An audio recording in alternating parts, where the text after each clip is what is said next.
What is going on, everybody? Good morning, good morning. All right, Wednesday, March 18th, 8 a.m. on the dot. It's like, am I going to be a minute late? Maybe 2 minutes late, 2 minutes behind? No, I'm here. I'm here. Hope everybody's having a nice morning. Got a busy day today. Not even just a busy show today, but a busy day today. So hope everybody's having a nice morning. Cheers to you, whatever you're drinking. Sipping on some coffee, sipping on whatever the hell you're sipping on. Cheers to you. Thank you very much for being here. I'm going to get some coffee here. All right, we got a packed day today. Why is it a packed day? Because we got a packed show. I got a guest today as well. And then, of course, Lakers taking on the Houston Rockets. A chance for the Lakers to have the tiebreaker on the Minnesota Timberwolves, the Denver Nuggets, and the Houston Rockets. I do think Houston will be a lot better tonight. I don't think I think what we watched a couple days ago, I don't think Houston will be as bad as that. So Lakers will have to be a much better version of themselves as well. A lot of good stuff to get into. Why don't I give everyone a quick rundown what we got going on for the show? And then we will then look at some comments, and we'll get the show started. So please do me a favor, by the way. This morning we're on YouTube. We're also on X. If you're on X, thank you for being here. Please feel free to put as many comments as you guys would like. Would like to involve X as much as we can on the live stream. If you're here on YouTube, we'd greatly appreciate you subscribing to the channel. Help us close in on 35,000 subscribers.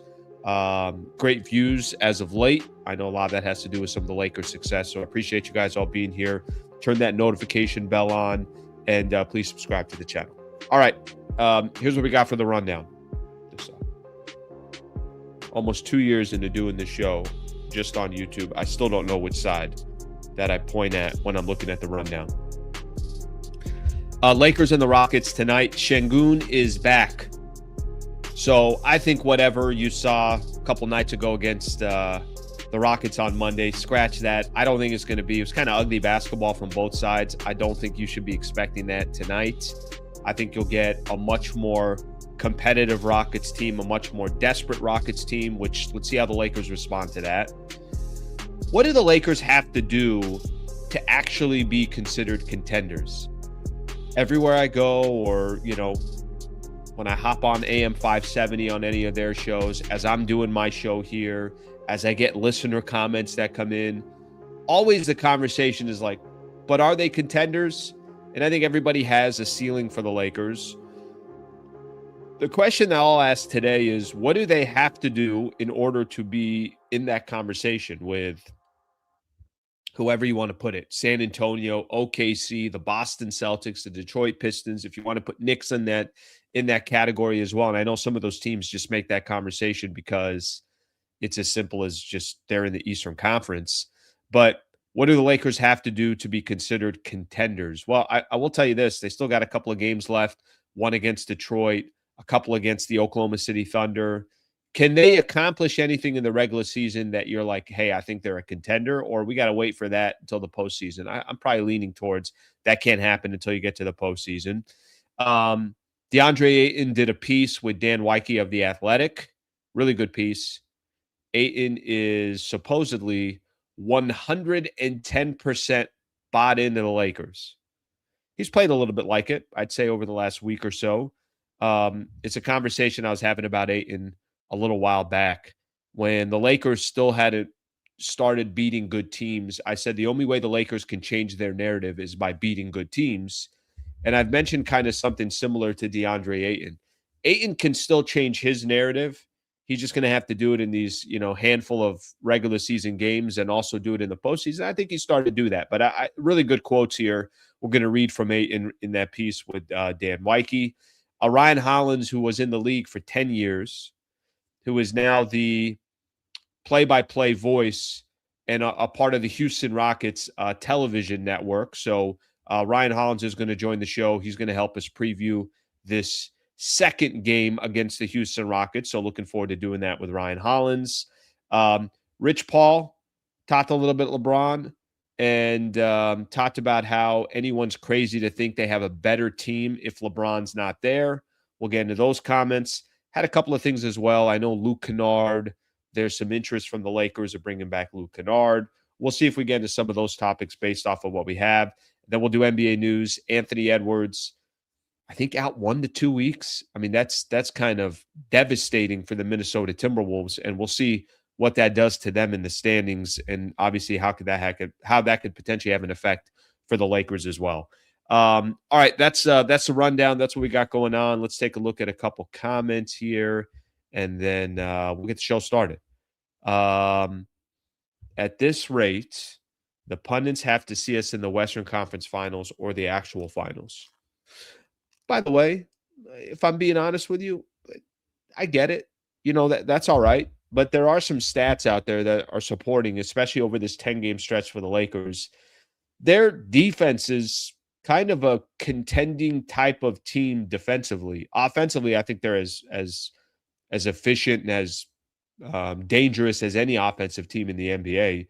So they are kind of starting to point some fingers towards statistically that over the last, let's call it month or so, Lakers are playing good enough basketball to be a contender, but you can't judge a team by the last month. But maybe that's kind of the best they got is to come. I don't think we'll lose any more games this season. Now, that's a little too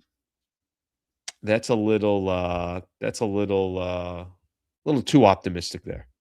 A little too optimistic. Beating the same team twice in a row on the road is extremely difficult. We need Luka and Austin to have great shooting nights, and Kennard and Rui get out of their slump. Yeah, I'll just point this out here real quick as I take a sip of my coffee. Tonight's a very tough game. If the Lakers are able to walk away from Houston winning both of those games, you can't get any more impressive than that. So we'll see what happens. But yes, a very, very tough game tonight. Okay, let's get into the show and a couple of things that I have here. So yes, Rockets again tonight. Lakers going up against Houston. We know what's at stake. We know that if they do win this game tonight, then now they're starting to create a cushion in the Western, a real cushion. I mean, they'd have technically a 3-game lead on Houston, Minnesota, and the Denver Nuggets. And I'm including the tiebreaker. So maybe 2 games, I think, in the loss column, 2 games in the standings. But really the bigger question mark or the bigger asset for the Lakers would be that they also have the tiebreaker. I think whatever you saw against the Houston Rockets a couple days ago, I do believe this when I say it, and I'm looking forward to having that conversation with Ryan Hollins. I think that was as bad as basketball as you can possibly watch in that fourth quarter. And it's not that like the Lakers were perfect. Obviously, they struggled. But for the Lakers, it was just missing shots, taking good shots and missing. For the Rockets, it was just god-awful basketball, turnover after turnover. KD kind of running the same possession or the same type of play where he's got the ball dribbling at the top of the key. Ime Udoka making no adjustments. Sengun's going to change a lot in regards to how Houston operates tonight. I think they're going to try to be a lot more physical with the Lakers tonight. And I think there's going to be some desperation that comes from the Houston Rockets because they know it's not a foregone conclusion if they lose this game that they're not going to get the number 3 seed, but it's going to be really, that's why I thought that win against Denver was so huge, because now all of a sudden you put yourself in a position where Denver's probably now fighting for 4th or 5th place. They're not fighting for number 3 anymore. Still a lot of season left to go, but not that much. I mean, I was looking at the schedule today. I'm trying to look to see, making some different topics and creating some different topics. And I'm looking at the schedule. I'm like, this is it. I mean, we're under a month left. We're basically now in the territory. 1 month from today, you're starting the first round of the playoffs. So I just say that because they are going to be so desperate, the Houston Rockets, in trying to win this game. Like one of the comments said a little bit earlier, it's really, really difficult to win 2 games in a row on the road against the same team. So I do think you're probably going to get Houston's best shot tonight. For the Lakers, it would signal, I got one of my topics here, and we could just slowly get into this as well. Are the Lakers, what do they have to do in order to be contenders the rest of the way, or to be considered in that same conversation as OKC and San Antonio? Maybe there isn't anything they can do. Maybe it just kind of is what it is. But I will tell you this. If they won tonight after already beating the Rockets, after Sengun coming back, after going on the stretch where they've won 9 of their last 10, with the tiebreaker on the line, with so many of these elements that continues to make this such a big game. But I think there'll be some desperation coming from the Houston Rockets. If they're able to win tonight again, I got to be honest with you. I will start churning my head and having a different conversation about the Lakers. And they still got other tests coming up in the regular season. I want to point out this stat here. There was a stat that I think it was on X, this graphic that's on here, and how the Lakers have kind of become a different team. 10-game stretch, by the way, it's not a big enough stretch. That's not a long enough stretch. You need about 20 games in order to say, hey, this is a real trend. It's not, or this is the identity of a team. Eric, let's pull up that graphic on the 10 games here. But I do want to point this out because I think this is an important, stat to point out. The conversation that I'm having is, are the Lakers able, is there anything they're able to do here to start showing that they are contenders? Is there anything that the Lakers can do here to kind of change your mind and change the scope of, no, this isn't just a team that's a number 3 seed in the Western Conference. They're not just going to make the playoffs and maybe win a round. Can they really get into that conversation with the big boys? And the big boys are OKC and San Antonio. I don't think the Lakers are in that conversation. And frankly, I don't know if they could do anything remaining in the regular season to be in that conversation. Now, if you told me regular season ends and you know what, they beat Detroit as well, and they split the 2 games they got left against the Oklahoma City Thunder, and both of those games were grinded out, really tough games, and it could have gone either way. Both of those games on the road, by the way.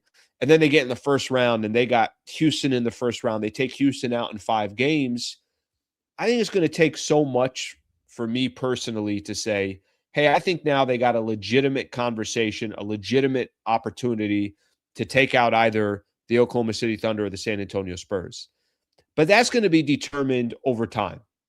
It's not going to be determined tonight. It's not going to be determined in this next week or so.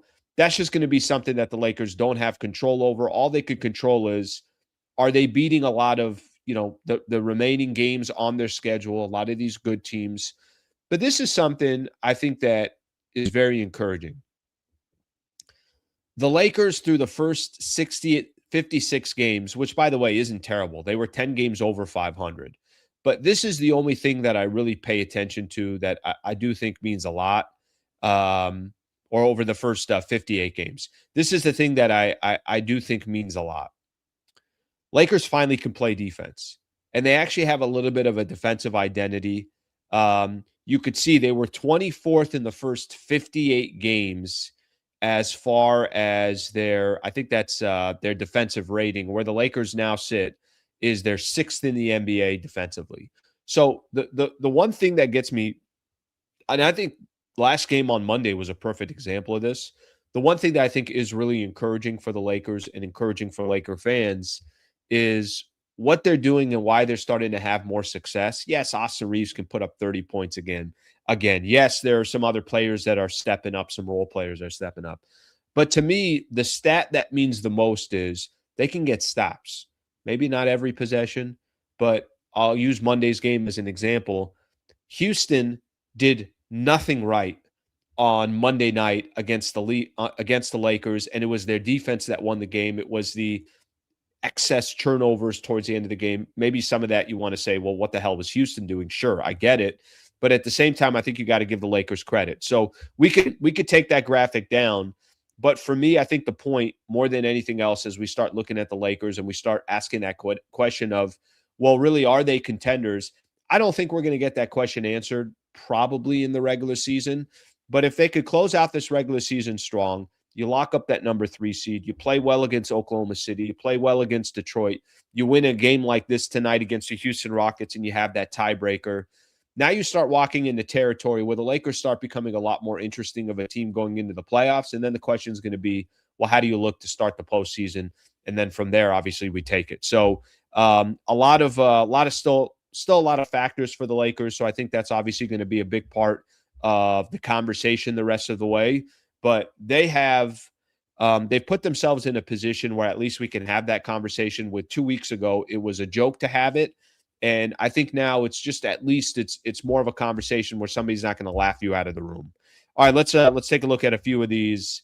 Let's take a look at a few of these supers here, and then Ryan Hollins will join the show here shortly. Okay, let's take a look here.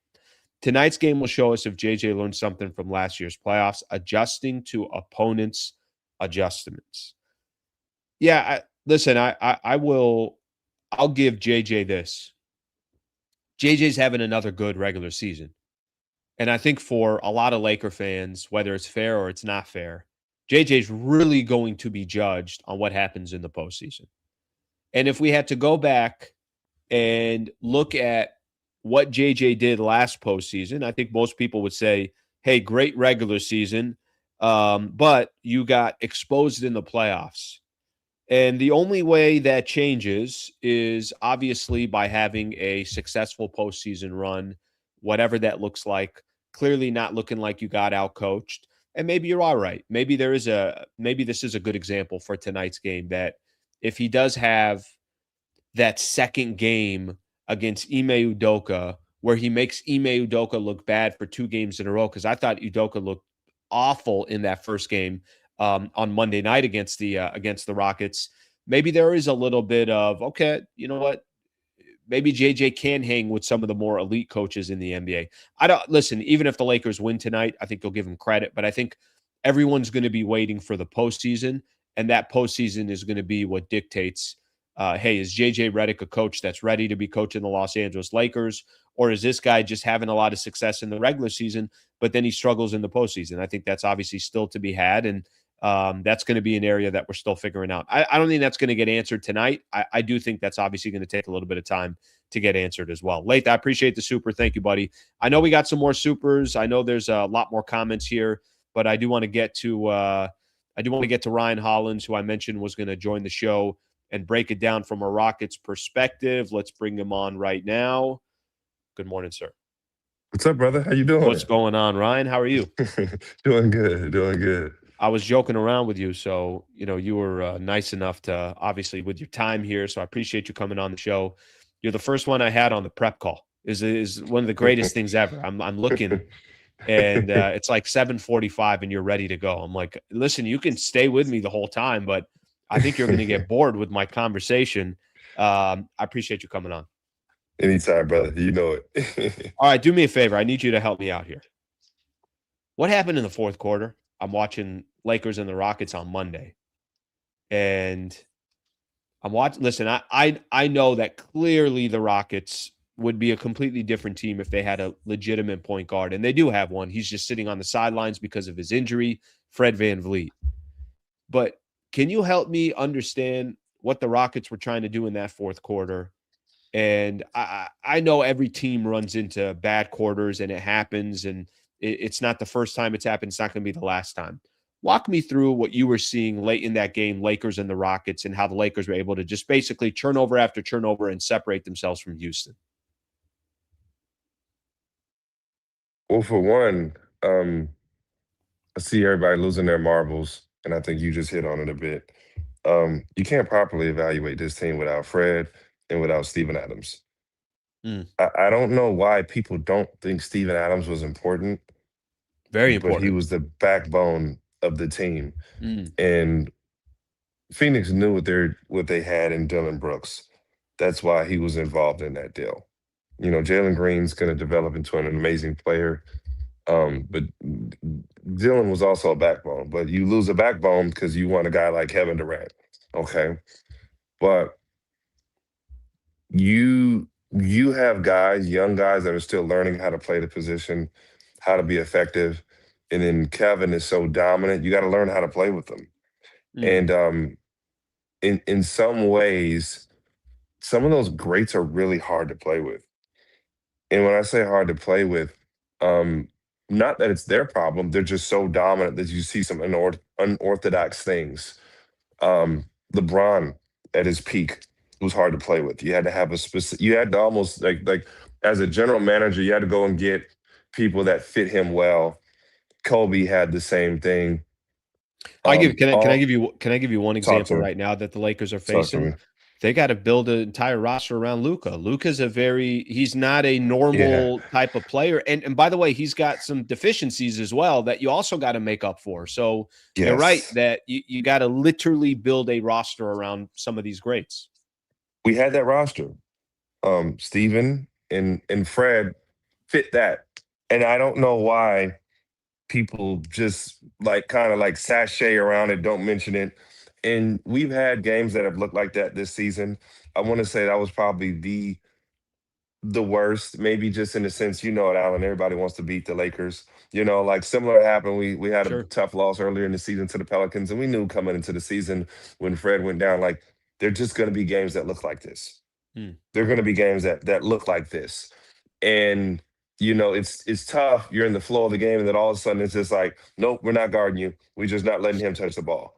And it was such a like, and I've seen this before. I want to say last season, JJ's just threw out a super unorthodox defense to Alperen Şengün, like where our pick and roll was really, really good.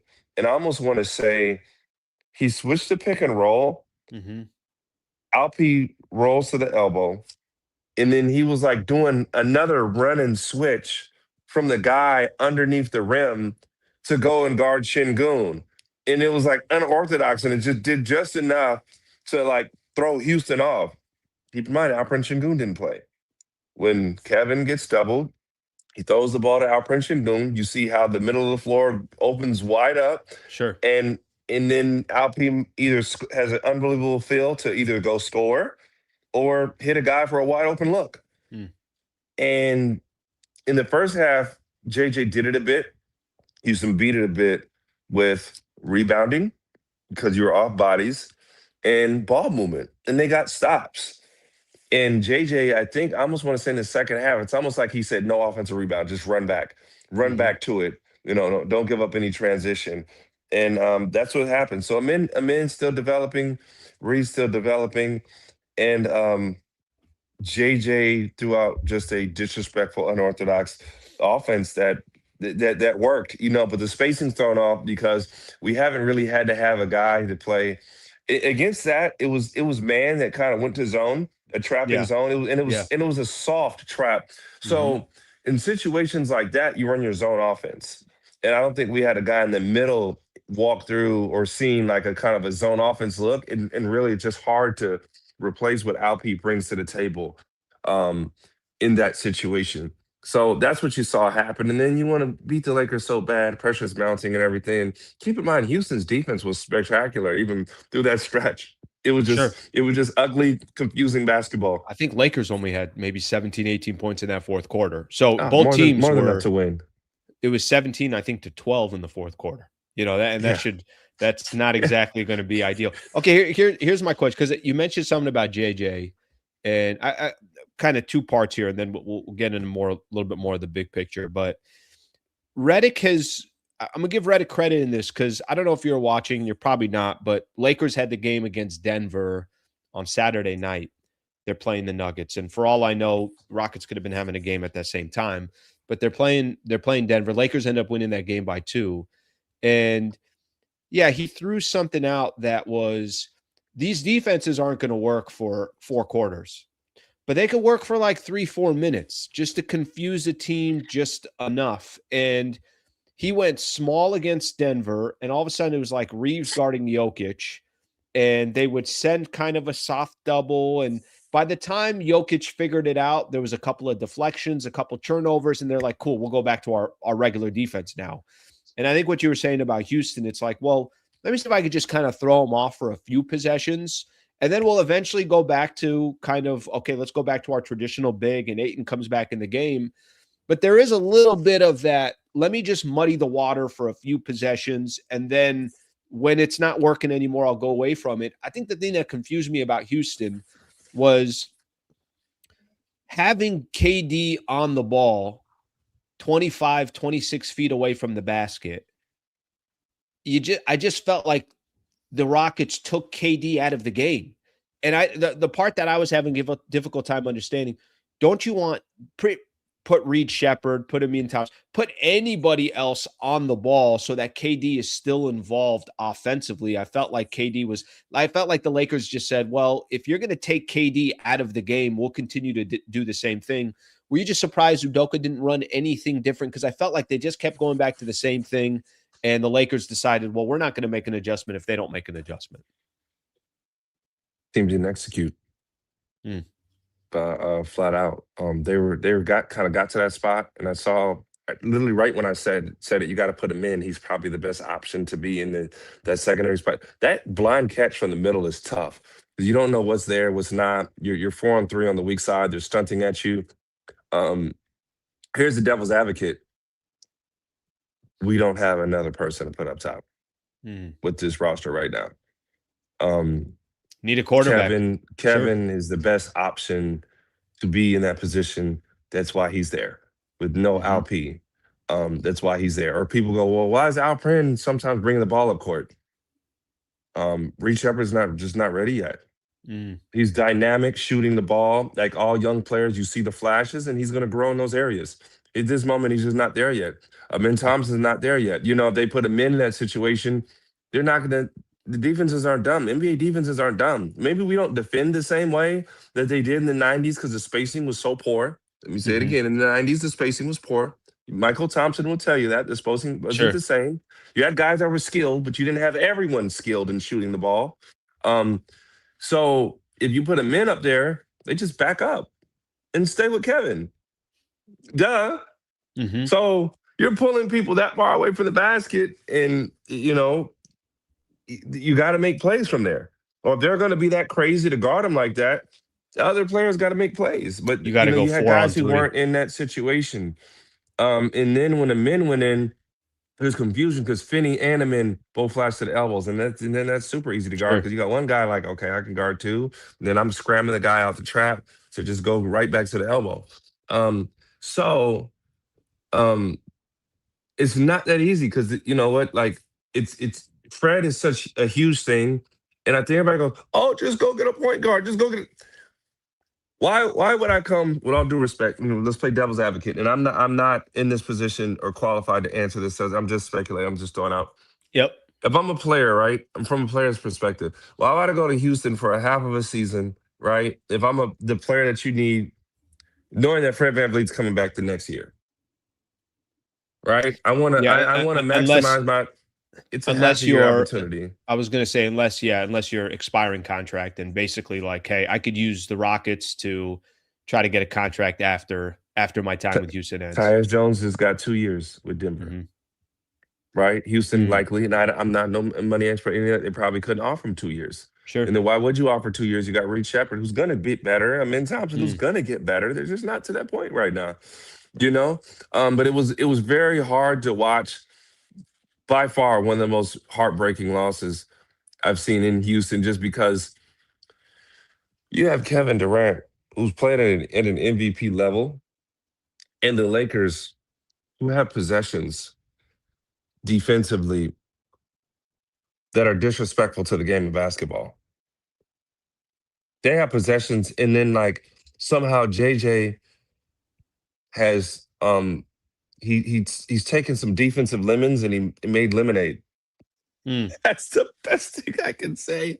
Because there's some possessions where you go, you guys just don't care. You're uninterested. Like, you know what I'm saying? I think he's just probably gotten to the point like, I'm gonna take what I have and I'm gonna work with what I have. Until you make them pay, right?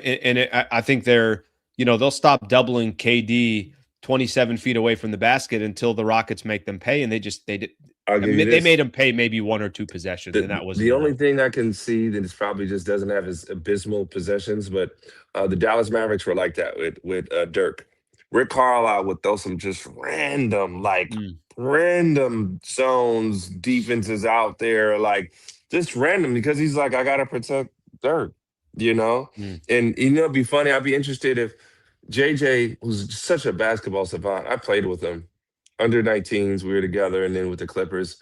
Like, I wonder if he reached out to Rick Carlisle or watched some of the film or watched some stuff. I'm like, kind of like, hey, how do you make it work when you have someone who's so dominant offensively on one end, and then defensively we just look like we can't hide it, we can't move. It's not going to work. It's a good point. Yeah, it's a good point. All right, let me just ask this because I'm curious here. Is Van Vleet, is there any shot, or he's done for the season? Just from what Um, is if anything, I know about Fred, he's working like a maniac to get back. so there He's is crazy. so there is technically they haven't officially ruled him out for the year. Is that they haven't? I don't know what it would look like, and then you have to assume he would have to, one, it would have to be worth it, and then two, he'd have to ramp up his work to a playoff type level, because I Of think course. even per medical standard, it would be around the playoffs. So I don't know. And then you have to factor in: is it worth it?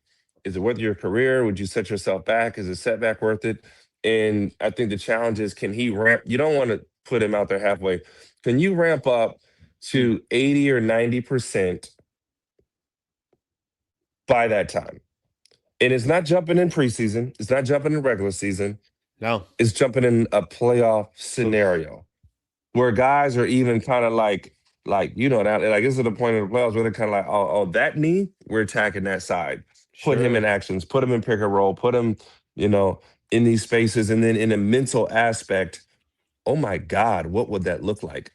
And we wouldn't want, like, some guys is like, okay, come back and go stand in the corner. Like, we would want Fred To like be himself. fighting on the ball, Of like doing course. stuff. Okay. But That's if we were yeah. frustrated, Fred was probably having nightmares, over that game. Well, I think that that it's a good way to put it because I have I'm going to be completely frank with you. I have a difficult time, and I know. Listen, without Sengun, the Rockets are a completely different team. Certainly when they have at least him in the lineup, they're going to be a tough out in the first round. But it's tough to take them. It's tough to. I have my hesitations on them because they don't have their point guard. They don't have, like you mentioned, Steven Adams and Fred Van Vleet. Those are two such key players to the team. Not having them, you have some hesitation on the Rockets. How what how do you describe tonight's game from Houston's perspective? Because I said when I started the show, I feel like you're going to get the Rockets' best punch. I feel like they got a bad taste in their mouth from what happened on Monday. Clearly, they realized too what this game could mean in the standings and having the tiebreaker over the Lakers. Clearly, Shangun was probably sitting on the sideline saying, "If I could just be in this damn game." What you expect some desperation from the Rockets tonight? Tell me what you're expecting in tonight's game. I'm afraid to say anything to you, even if it makes sense. The last time I did this, it looked I all remember. Rockets. I It remember. looked all Rockets. I laid out the game plan. But I at felt that time, confident let me about wait. it. Let me give you your at that time with the Rockets. Your chest should have been out because I think at that time the Rockets were playing some great ball and they were turning some heads around the league. It didn't go that way, but I didn't blame you for feeling as confident as you did. Just your gut feeling of what you feel tonight. I do think Lakers are going to get Rockets' best shot tonight. I do feel that. Let me pepper my words as I Yep, say it. This is why you're one of my favorites, bro. You're one of my favorites. You know that, right? Like, we go back, bro. of course. Um, Ime Udoka and the Houston Rockets are the best team in the NBA after losses, statistically. Hmm. Go check that out. Um, Hopeful that Alp plays. I'm not sure where he stands. I don't know how the back feels. Back can be tricky. You can wake up and feel horrible. You can wake up and feel great. We'll see how that stands. But you're going to have an extremely motivated team. It would shift the series to 2-1, which is extremely important. And I think I've seen this group with the feeling of embarrassment after games, and they perform. And if it felt like, I'll give you a quick story, man. When I was a kid, bright eyed and bushy tailed, I was in my front yard one day, young man. My dad got me a brand new bike. I was so excited I had the bike. It was a couple months into learning how to ride the bike. Hmm. This group of kids go by, look harmless. They're a little older, right? And this one kid goes, "Let me borrow your bike. I'll bring it right back." Young, gullible self says, "You can borrow my bike. Go ahead." I stayed in my front yard until it turned dark. And I had to explain to my parents as a kid, he said he was just borrowing it. He's going to bring it back. My dad had to let me know, son, he's not going to bring your bike back. I learned a hard lesson that day. Mm. I've never forgotten that bike to this day. Shame on that poor kid. But I say that to bring up, it was that type of loss. The Lakers stole the bike from the Houston Mm. Rockets. I It will like that. not be it will not be forgotten. This is a sour one. And I was in my feels, okay? Mm-hmm. And Kevin Durant's presser, I I I I really respect KD from playing against him, from covering him, and even more so from seeing him in the day-to-day way, the way that he handles people and talks to people and everything. The way he stepped up in that presser Took the L. makes me feel really good. Mm. And I have a different level of respect for him. Because I wasn't half I'm not half the man to step up and say, it's on me in that situation. I would have been, frustrated, and he covered him. He handled himself so well there, man. Mm. He absolutely did. You mentioned something, and I'd love to get your perspective on this. You were complimenting JJ Redick, and you got a unique background with JJ. I'd love to get your thoughts on what you think he's done so far as a head coach in the league.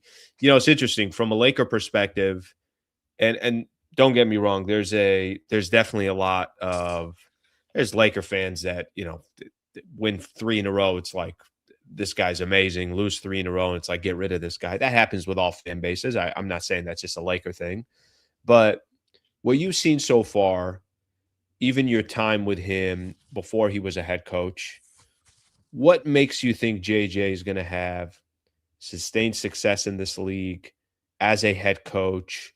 What makes you think he's the right coach for the Lakers, not just for the present, but for the future? Just, I think you can have such a unique background because you do have a history with JJ Redick. What makes you think this man could be successful long term with the Lakers? He's certified. He was a guy, arguably the most criticized and polarizing collegiate athletes in history. He was I've never seen a player so picked apart during his time in college. And a lot of those guys that don't get to the NBA and they're not worth a darn. And he had himself a heck of a career. I played with JJ. He's tough as nails. He's thorough. He's obsessive. I don't think he allowed a speck of dirt to be in his locker while playing. Um, he's a maniac. He'll fight you if he has to. As a player, you respect a guy who stands on business, and he understands the media because he worked in it and he was extremely successful. And he's an everyday guy. For JJ, um, second hardest, or maybe harder than playing with LeBron, with all due respect, maybe harder playing than with Luca, with all due respect, is coaching him. Coaching. Mm. You got both of them at the same time. It Mm. only gets easier from there.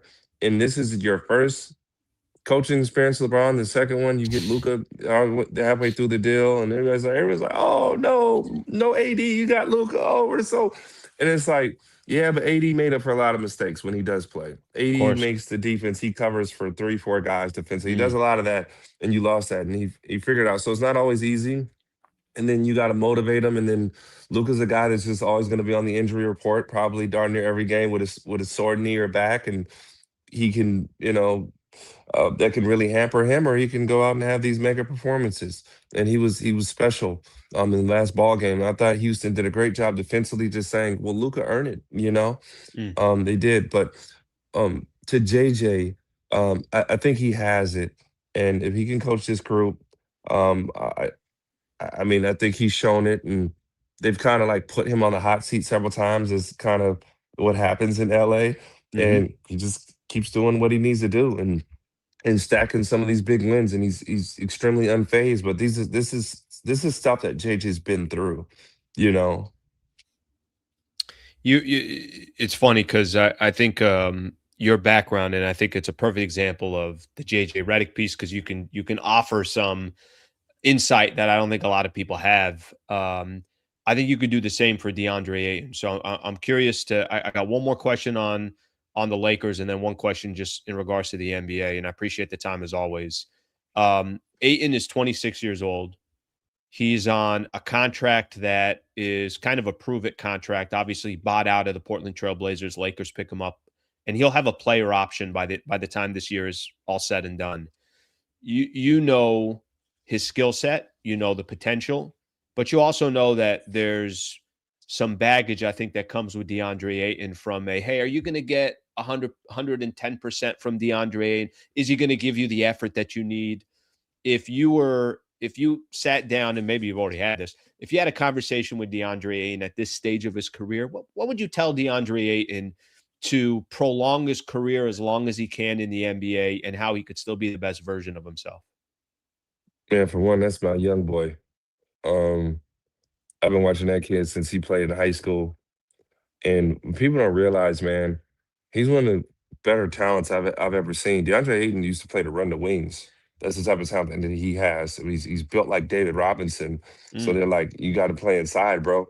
You have to do that. He was also a starter on a team that went to the NBA Finals. Um, my advice for DeAndre Ayton right now would be, like let's step back, let's simplify the game, and let's get you another 100 million. But with this group, we're going to do it by you doing the little things, and your value is going to be seen in plays that aren't going to show up on the stat sheet. And you're not going to be your former self. You're going to be this new self that hustles, that's active, that gets the nuances of setting screens, rolling to the rim, the nuances of speaking, talking on the weak side. Um, DeAndre doesn't go through anything that any other players don't say. We just live in an era where you say something and it's a click away from being all over the internet.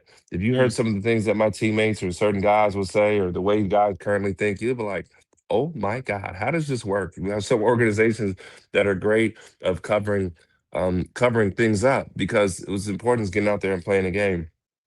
But I would challenge his new self to know how to impact the game without having the ball in his hands, and to know the nuances, to know the little things, and to know that like he can stand out as a unicorn because of his athletic skill set in his game. But it's essentially maximizing it and just knowing like it doesn't mean you don't have the ability to score on the block or make moves or all those things. You're just not going to be asked that right now because of you can do everything. And again, I think less is more, and then we grow from simplicity. Within, I'm sure that his coaching staff is telling him all those same things. He's being preached at, and understand it's hard to play in LA. And I would say for Laker fans, like, bro, you got a starting center at the buyout market. mm-hmm. For one, DeAndre got to understand it's a reason he's there. And Sure. then for two, they got to be a little more patient. Like, dang, that is a swerve, and kind of we didn't have money to just go out and get a center or go get guys, on this roster, and then we got to pay other guys. So it is a luxury to have someone actually want to come here. You kind of get what you get, but he does have a talent to be a big. Now, when he came into the league, I said he was drafted with Luke. I said he's going to be a double guy for his career. You know. And at his best he is. But I mean, my challenge is for him to be simplified, learn the nuances, and we'll go from there. And you know, with all due respect, you want to be in LA, you're gonna play with Luca and LeBron, like and AR, like you ain't getting touches, bro. If you want to be a Mm, part of what's going on there, that that's not where your value is gonna be, with all due respect. And it's just that's what it's gonna be. And then, the nice part is those guys are going to be doubled. So you play your role correctly, and you get your spacing right, and you dive like a maniac, mm. bro. You're going to get 20 or 30 points just off activity. Off Yeah. activity, you're going to get 20 to 30 points. But you gotta figure out that, and even if it's uncomfortable, watch film. Let's figure it out, and let's go possession by possession and get to it. But um, like I played with Dirk, I was never so open. You know what I'm saying? Mm, And when you get clicking on that part, when you play with those great players, man, you're gonna be wide open underneath the rim. Take those easy bunnies, run the floor. Get you 8 points off offensive rebounds a night. You know what I'm saying? Like find ways to make it happen. And it is tough for a big when you have guys who are really good one on one. That mm. is tough. You know, but I would say the nuances. Yeah, he and we'll see. He still can kind of change a little bit of his narrative the rest of the way. I will say in a weird way, last week and a half or so, he does look like a player that's doing the things that you're talking about. Now the question is, can he do it consistently? Ryan, last one I got for you, and I appreciate the time as always. I think everybody's just assuming it's going to be the Oklahoma City Thunder and the San Antonio Spurs that are in the Western Conference Finals. And until, something changes, those two teams have been so good during the regular season where they deserve that's the 1-2 in the Western Conference. If there's one squad that you think, based on all the other teams in the Western Conference, that you think could change that narrative and could be a real headache in the playoffs, obviously a lot of it is going to have to do with health. Is there a team that sticks out to you that you think that could change that narrative? And if it's Houston, it's Houston, or if it's another team, but does it feel like there's another squad that can change that picture? 100%. I would feel like that with the Lakers, but defensively, they have possessions they're just not going to work. Mm. They're not going to work. I don't even know if they're equipped defensively to kind of play. I don't know if JJ can throw something out wild enough, or like I think Luca can get you maybe 3 games. I don't know if he can get you 4 in the playoff series right now. Um, I definitely, we know Houston. A good matchup would put Houston in the proper place. But even above Houston right now, I would probably say Denver. And I Yeah. think a lot of that is Aaron Gordon's health. He gets back to looking like himself. Um, Christian Braun is a headache. But I think I'm pretty sure Denver would be the team I wouldn't want to match up with. I'd be tough to see. And they took OKC to 7. So I think with Nikola Jokic and that group over there, I would give them the edge over Houston, and Houston right there with them. But again, Houston's so up and down. They're such a wild card.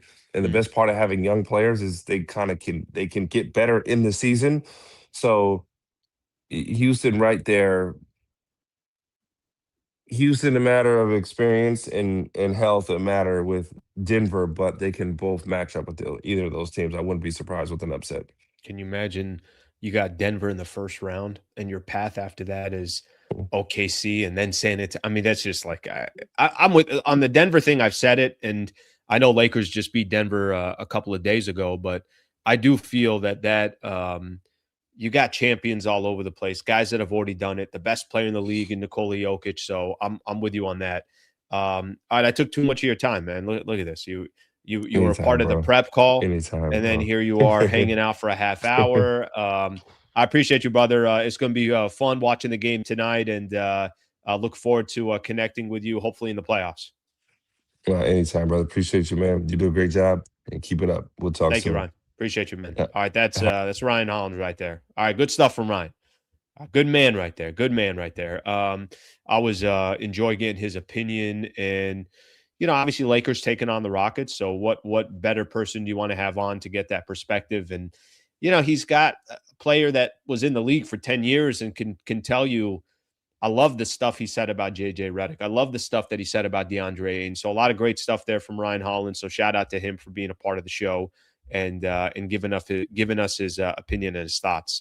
All right, a lot of comments to get into. Still a lot of topics I want to get into. I want to hit more on that Ayton stuff as well. Before I do so, let's give a quick shout out to Brad Wallace and the Wallace Firm. Shout out to them for being our official partner on the channel. This is the second season in a row that we've gone independent, and Brad Wallace and the Wallace Firm is right there. The one thing that I will say, and I'll kind of continue to emphasize this, they can help anybody in the state of California. We did create a URL, wallacewins.com/Sliwa. If you go to that website, you can get a free consultation. Anybody that's out there that is in a position or a situation where it's a serious injury or wrongful death case, and you just need to be pointed in the right direction, we can help you. And we can put you in the right direction, point you in the right direction. And Brad Wallace and his team could 100% at least guide you along a process that I'm sure is very intimidating and it's daunting. So shout out to Brad Wallace and the Wallace Firm. Again, if anybody is looking for an injury attorney, you got your guy with Brad Wallace and the Wallace Firm. wallacewins.com/Sliwa is the website, wallacewins.com/Sliwa. And shout out again to them.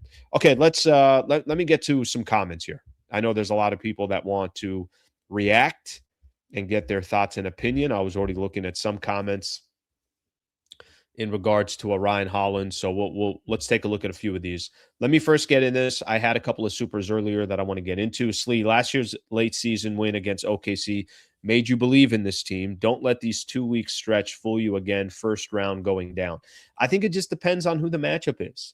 I do think that this team, and John, I appreciate you throwing out a super here.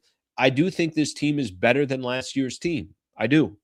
I think JJ Redick will be a better head coach, more experienced than he was last season. I believe that. I genuinely believe that. So it depends. If you told me right now, Lakers and the Rockets in the first round, I'm going to give Lakers the edge. If you told me Lakers and the Minnesota Timberwolves, and maybe people think I'm crazy on this one, I'm going to give Lakers the edge. I don't believe Houston and Minnesota, I think, has serious flaws. I do. And Houston's biggest flaw is Fred VanVleet is sitting on the sidelines. And I think what Ryan Hollins was trying to mention there about Steven Adams is a great point as well, that's obviously a big loss for them. Minnesota, I'm going to get into in just a second here because it looks like Anthony Edwards is going to miss some time. They're too dependent on one player. They're too dependent on one star. And I know the Lakers got smashed by the Minnesota Timberwolves last year. I think it would be a different result this season. The team I do worry about is Denver. I think any way you can avoid playing the Denver Nuggets in the first round is good. But if you end up playing Denver in the first round, obviously it is what it is. You're just going to have to you're going to have to face it. There's nothing you could do about it. But that seems like a nightmare first round to have Denver in the first round. So we'll see what happens. Maybe they can avoid them. Maybe they won't. And maybe it is going to be first round against the Denver Nuggets. But I do get it. I do understand where you can't allow the regular season to fool you. But I don't think winning 9 to 10 games is fooling anybody. I don't think beating the Clippers and then the Knicks and then the Minnesota Timberwolves and then the Denver Nuggets and then the Houston Rockets, I think that says something. I do. Now, I also think tonight's going to be a really difficult matchup and the rest of their road trip's going to be difficult. But, that's just from that perspective. Let's get a few more comments in here.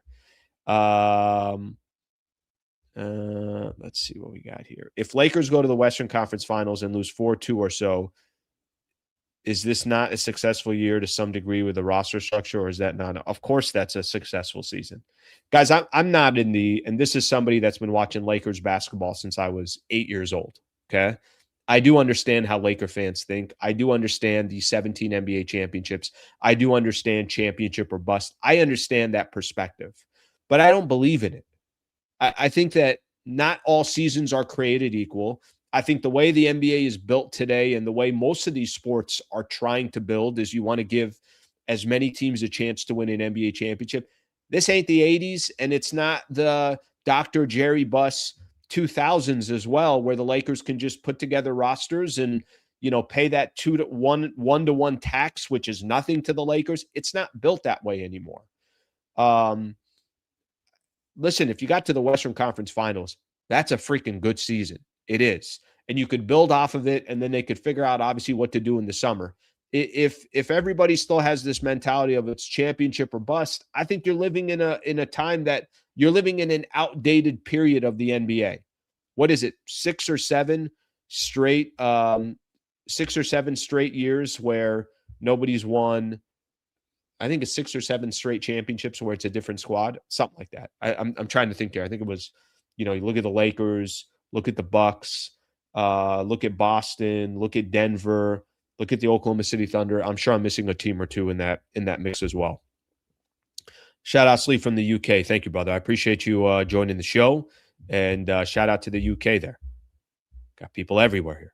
All right, let's get a couple more in here. Let's get Nick in here. I disagree. Luka can get you 3 games in the playoffs, maybe 1 game or 2. If that was the case, what happened versus the Celtics? Ryan Hollins was talking about how, what Luka can get you. Listen, I don't disagree. I mean, 3 games is a lot for one player to get you. What happened versus the Celtics is very simple. Boston was better. Boston can get stops. Boston can throw defenders at Luka Doncic and make his life a living hell. And that's what happened versus the Boston Celtics. Boston was better. And if they'd have played them again the following year, Boston probably would have won. So I think that's what happened against the Boston Celtics. And Yeah, you're probably right. Maybe he's a little too optimistic of what one player can get you in the playoffs, and maybe, obviously he can't get you that. All right, let's get a few more in here. Thank you to all the supers, by the way. Everybody kind of throwing in a handful of supers here, so I appreciate that very much. Let's get another one in here. Magin says, I know you respect Ryan, but that was hard to listen to. I don't know if you watched the game he called, but he has a bias against the Lakers. He just capped about the win and could not give us credit for the win. Listen, yes. Do I think he's putting on a Houston Rockets hat? I do. I agree with you. I think he is putting on a Houston Rockets hat. I think he's looking at what his team did wrong more than what the other team did right. And if I'm going to be completely honest with you, I think there's a lot of post-game shows where I might come on, and when the Lakers lose, all we talk about is what the Lakers did wrong and maybe not give credit towards the other team. I think that's natural. I don't think that's I don't think that's, I don't think that's random. I think that that's just kind of the lens people look at things. I don't look at the Rockets as I'm not as confident as the Rockets as he is. Let's put it that way. And maybe some of that has to do with he watches the Rockets every single night, and that's his perspective on it. But I do respect Ryan. I definitely respect his opinion and his unique perspective because he played in the league, because he was there for 10 years, because a lot of these players or coaches he might have relationships with. So I do respect it from that perspective. And I don't have an issue with you, having a problem with where he's coming from. I thought the Lakers did deserve credit for what they did on Monday. And I also think the Houston Rockets were really, really bad and in many different ways looked idiotic in that fourth quarter with what they were trying to do. That's my own personal opinion. It's not to take away anything from the Lakers, but I could not understand what the Houston Rockets were doing in that fourth quarter where they only scored 12 points.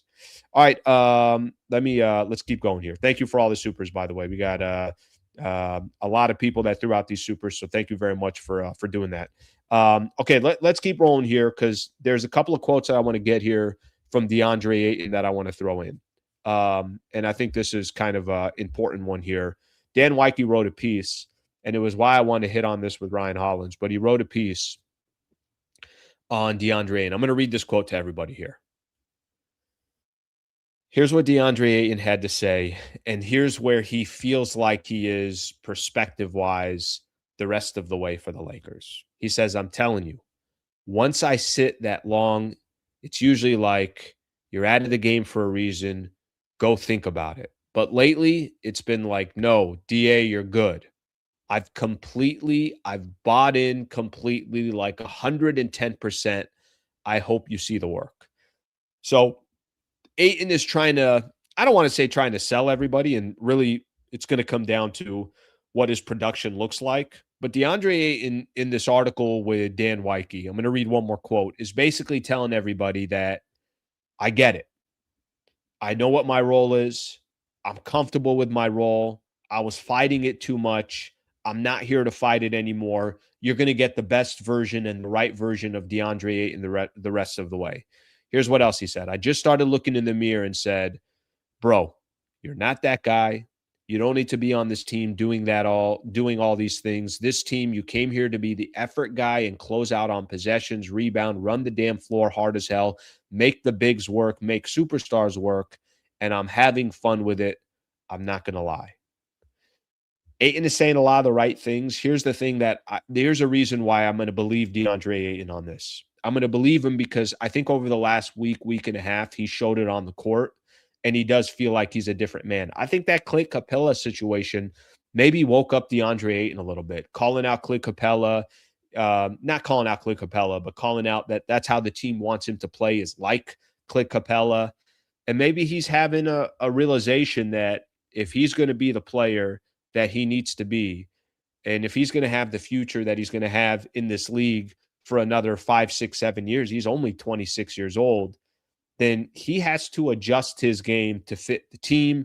I mean, hell, LeBron's adjusting his game to fit the team. AR's adjusting his game to fit the team. Rui has adjusted his game to fit the team. He's sitting on the bench, coming off the bench. Marcus Smart is adjusting his game to fit the team. All these guys are adjusting their game to fit the team. What makes Ayton so special that he doesn't think he has to?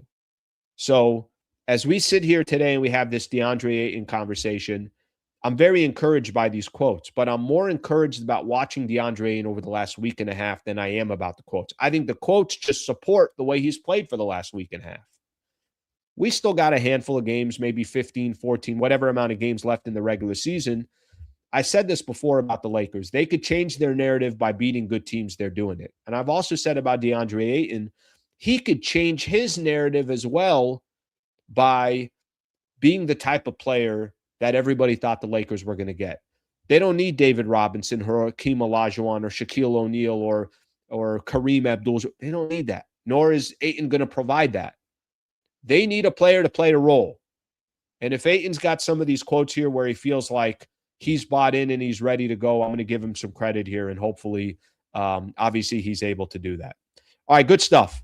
Great stuff. And phenomenal show, by the way. Just kind of getting a chance to hit on all these topics and obviously getting Ryan Hollins' opinion on a lot of this as well.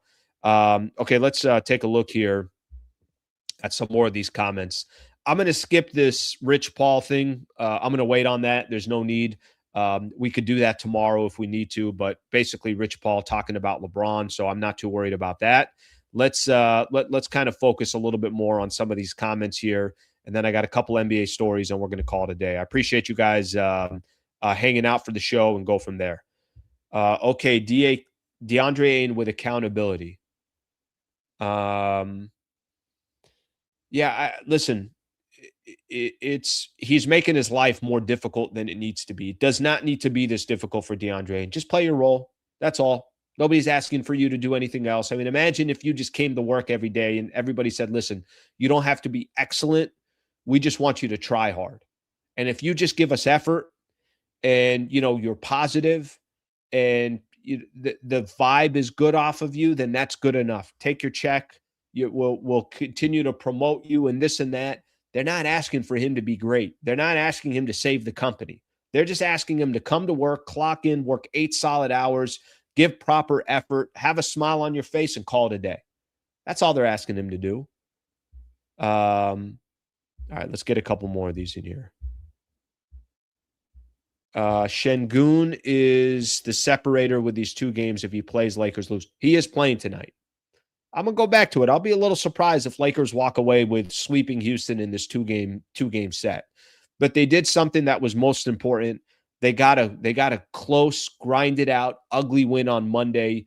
So I don't want to say they're playing with house money because there's still a lot on the line, but they're not risking going 0-2 against Houston. The game on Saturday night, right? Would the world end if they lost to Denver? No, the world's not going to end. But having that tiebreaker is so big. They're starting to win close games. They're starting to win some of the blowouts like New York and Minnesota. They're starting to win games where it's about offense. They're starting to win games where it's about defense. So they're winning in different ways as well. Let's see what we got here. Ayton narrative won't change. He's a bum. Hey, I got no problem at all. I got no problem at all with somebody not being sold by DeAndre Ayton. You have every right to be, I don't believe it. Yeah, I still think he's going to be the same player. Yeah, I think you could have some quotes in The Athletic. It doesn't mean all of a sudden you woke up overnight and it's different. The only pushback I'm going to have on this is I'm reading these quotes today. I'm not reading these quotes 2 weeks ago. Because if he'd have said this 2 weeks ago, I'd have said, there's no conversation here. He has played better in the last week and a half. He has been more effective for the Lakers the last week and a half. So that I'm going to give him. Ayton didn't score a lot against the Nuggets, but that was a big factor down the stretch. That block on Joker was encouraging. They went ISO on him 5 possessions in, I want to say, overtime. They only scored once on him. So Ayton was also a lot better of a defender as well during that moment too. All right, let's get another one here. Slee, greetings from Basque Country. Super interesting having the opponent represented in the show. Oh yeah, if I can do that. By the way, thank you for tuning in. I appreciate you. If I can have the opponent's perspective. That, by the way, that's a good conversation. That's what you want to have, and it's not to say that people I bring on, they're not going to be objective and critical about the Lakers. I think you guys can tell that there's a lot of people that are objective and critical about the Lakers. But no, I'll take Ryan Hollins on the show, especially because he's going to be talking about the Houston Rockets. I'll take that all day. That's going to give us a little bit of a different perspective. All right, good stuff. A lot of good comments here. I appreciate everybody kind of chiming in. Let me do a little bit of work here on the NBA, and then we could call it a day. All right, let's get a couple things going here. All right, here's what we got going on in the NBA. Give everyone a quick rundown as far as games coming up tonight. So, of course, the Lakers are going to be playing. A couple stories around the NBA as well, and then we're going to call it a day. So here's what we got tonight in around the league as far as games go. Warriors at the Celtics. Okay, no big deal there. Jazz at the Timberwolves. I got something on Minnesota here in a second. Nuggets at the Grizzlies. So Lakers looking for a little bit of help from Memphis in tonight's game. Unfortunately, and I hate to see this, but Anthony Edwards to miss some time with knee soreness. I think Minnesota's in a dangerous spot. The Minnesota Timberwolves ruled out guard Anthony Edwards for Tuesday's win over the Phoenix Suns due to right knee soreness. Timetable, I think they're saying, as far as the timetable goes, that what are they saying? Team announced further updates on his progress will provide when available. But I did see something, 1 to 2 weeks. Double check on this. Anthony Edwards will be reevaluated 1 to 2 weeks with right knee inflammation. Not a good time for the Minnesota Timberwolves to be missing their best player. So that can, really that can have a significant change and difference in the Western Conference based on the 3 through 6 spot. So we'll see what happens with the Minnesota Timberwolves, but that part is obviously unfortunate here. A couple just quick things to point out from yesterday's games. Thunder beat the Magic 113 to 108. Timberwolves beat the Suns, I mentioned that, and then the Nuggets blew out the 76ers 124 to 96. So it gives everybody kind of an idea what we got going on in the NBA tonight. And then the Anthony Edwards thing is that one's unfortunate. That one is a big piece here that we'll see what eventually happens, but that one's definitely unfortunate. Okay. I get everybody today. I think I did. Tough one tonight. This one's going to be, I don't think it's going to look like it did on Monday. Let's put it that way. And it would be really, really impressive if the Lakers can sweep the Houston Rockets in these 2 games. And I don't really know what to tell you. If they're able to do that, remember, they got a second of a back-to-back coming up tomorrow. So this is an interesting 2-game stretch for the Lakers. It's not going to be easy. Interesting rest of the road trip for the Lakers as well. You still got Miami. You got Houston tonight. You still got Miami. You got Orlando. You got Indiana. And then you got the Detroit Pistons. So you still got some really tough matchups the rest of the way. All right. Back on tonight after the Lakers take on the Houston Rockets. 6:30 tip-off, Lakers and the Rockets. So probably post-game show again between 9:15 and 9:30. Thank you to everybody for being a part of the show. Shout out to Ryan Hollins for joining the show as well and giving his perspective. Hope you guys have a great rest of your morning. Please subscribe to the channel. I'll see you guys tonight after the Lakers take on the Rockets.